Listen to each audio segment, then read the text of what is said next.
जय माँ जय माँ जय माँ जय माँ जय माँ जय माँ जय माँ जय माँ जय माँ जय माँ जय माँ। साधु चरित शुभ चरित कपासु निरस विशद गुणमय फल जासु।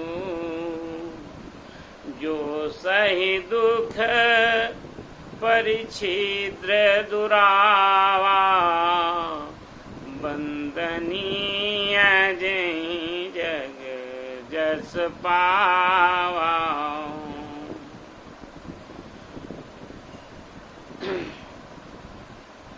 जो सही दुख परिच्छिद्र दुरावा।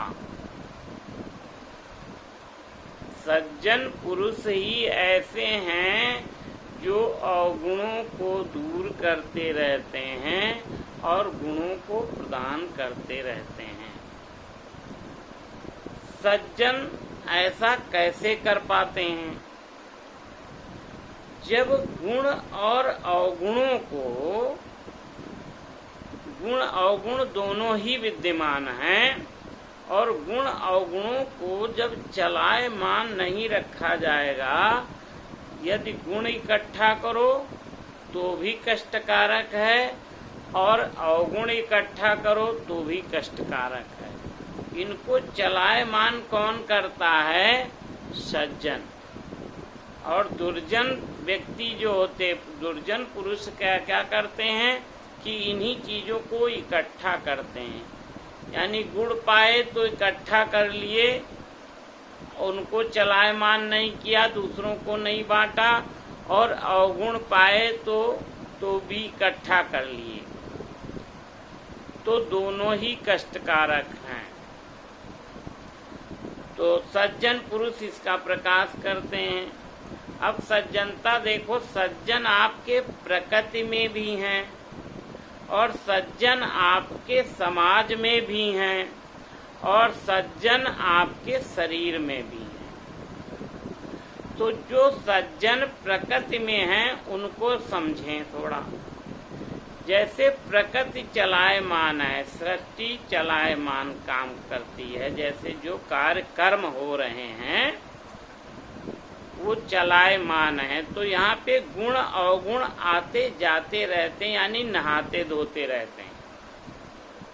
जब वो स्नान करते रहते तो पवित्रता बढ़ती है, और जब वो उनको नहलाया नहीं जाएगा ज्ञान से तो अपवित्रता बढ़ती है। अपवित्रता बढ़ना ही अवगुणों का को इकट्ठा करना है। पवित्र होने के लिए उसमें स्नान करते रहो, निरंतर कुछ करते रहो, जैसे सृष्टि करती। जैसे इस शरीर को चलने के लिए अन्न चाहिए होता, और अन्न सृष्टि से कैसे पैदा होगा, प्राप्त होता? तो अन्न पैदा होता है वृष्टि से, यानी कि बारिश से। और बारिश कैसे होती है? बारिश पैदा होती है यज्ञ से। अब ऐसे समझना है कि जैसे अन्न को रोक दिया जाए, चलायमान न रखा जाए, यानी आपको भोजन न दिया जाए, तो वो अन्न भी सड़ेगा। जो इकट्ठा है उसमें धीरे धीरे धीरे धीरे कीड़े लगेंगे और सड़ेगा, और आप भी दुर्बल होंगे क्योंकि भोजन नहीं मिलेगा। और जब बारिश कहे कि हमको मेघ कहे हम बारिश नहीं करेंगे, तो जब मेघ नहीं बारिश करेंगे या मेघों को बारिश नहीं कराएंगे देवता लोग, यानी वायु, अग्नि, सूर्य, ये जब बारिश नहीं कराएंगे मेघों को, तो बारिश भी अगर इकट्ठा रहे तो अन्न कैसे पैदा होगा। और वृष्टि किससे उत्पन्न होती? यज्ञ से। यदि यज्ञ नहीं होंगे तो बारिश कैसे होगी, मेघ कैसे बनेंगे, मेघ कैसे उत्पन्न होंगे। और यज्ञ किससे उत्पन्न होते हैं? कर्मों से। जो शुभ कर्म करते हैं उन्हीं कर्म वो द्रव्य हैं, और द्रव्य को हम यज्ञ में हवन करते हैं, और हवन में हवन प्राप्त करने वाला कौन है? स्वयं प्रभु है, स्वयं भगवान है। वही आपके कर्मों को भस्म करके उनसे यज्ञ से मेघ बनाते हैं, और मेघ वही सृष्टि के लिए बारिश करते हैं।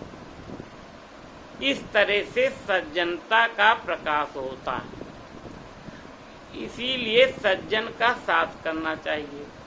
इनसे हमको गुण प्राप्त होते हैं और गुण हमारे दूर होते जाते हैं। अब ये कर्म कहाँ से पैदा होते हैं? जो कर्मों से यज्ञ पैदा हुआ, तो कर्म पैदा होते हैं वेद से। और वेद कहें कि हम कर्म न करने दें, तो जब हम कर्म इकट्ठा कर लें और उनको हवन न करें, तो फिर जब हवन नहीं होगा तो सृष्टि यानी वृष्टि नहीं होगी, बारिश नहीं होगी, और बारिश नहीं होगी तो अकाल पड़ेगा। अच्छा, वेदों से कर्म पैदा हुआ, उत्पन्न हुआ। और वेद कहाँ से पैदा हुए? भगवान ने स्वयं पैदा किए वेदों को। तो इस तरह से सृष्टि चलती रहती है। तो जब हम सज्जनता का हमको गुण कैसे प्राप्त होगा? जब हम सज्जन के पास जाएंगे।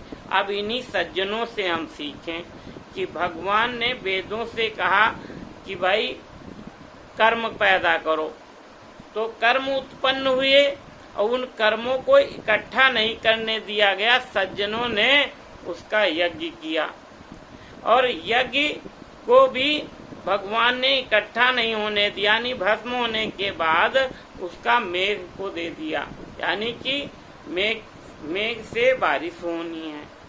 और इन देवताओं ने मेघों को के द्वारा वृष्टि करके अन्न को पैदा किया, और वही अन्न हमने भोजन किया। यानी इस तरह से सृष्टि का संचालन बराबर चलता रहता है। जब ये चलायमान रहता है तो ये सज्जनता का गुण होता है। इसीलिए हमको सज्जन से संग करना चाहिए। और यही जब हम कहीं पे इकट्ठा करेंगे, रोकेंगे, तो ये दुर्जनता के यानी अवगुण हैं। तो इन अवगुणों को दूर करने के लिए हमको हर समय प्रभु से जो है ज्ञान लेते रहना चाहिए निरंतर। यही बाबा तुलसी कहते हैं कि सज्जन क्या करते हैं कि जो सही दुख परिच्छिद्र दुरावा, बंदनीय जहीं जग जस पावा। बोलो जय सिया राम।